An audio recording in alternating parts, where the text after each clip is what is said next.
Pop OS কোথা থেকে এসেছে? পপ ওএস মূলত উবুন্টু এর উপর ভিত্তি করে বানানো, মানে উবুন্টু হচ্ছে এর ফাউন্ডেশন বা বেস।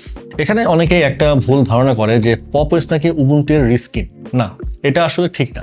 বেস একই হলেও পপ ওএস এর উপর সিস্টেম 76 এত বেশি কাজ করে, এত বেশি কাস্টমাইজ করে যে শেষ পর্যন্ত এটা উবুন্টু থেকে একদম আলাদা এক্সপিরিয়েন্স হয়ে যায়। এখন কথা হচ্ছে যে উবুন্টু তো এলটিএস, তাহলে সমস্যা কোথায়? উবুন্টু নিয়ে দুটো বড় সমস্যা হয়েছিল। প্রথমত ফায়ারফক্সে স্ন্যাপ বাড়ানো, মানে উবুন্টু আসলে ফায়ারফক্সকে স্ন্যাপ প্যাকেজ হিসেবে দিয়েছে। স্ন্যাপ মানে আলাদা ধরনের প্যাকেজিং।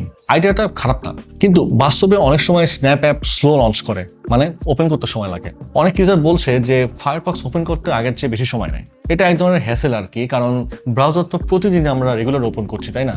আর একটা বড় কমপ্লেন হচ্ছে যে উবুন্টু এর জিনোমিক ইমপ্লিমেন্টেশন অনেকের কাছে ইনকনসিস্টেন্ট লাগে। কেউ কেউ এটাকে মেসি বলে, কারণ বিভিন্ন জায়গায় ডেস্কটপ এক্সপিরিয়েন্সটা একরকম মনে হয় না।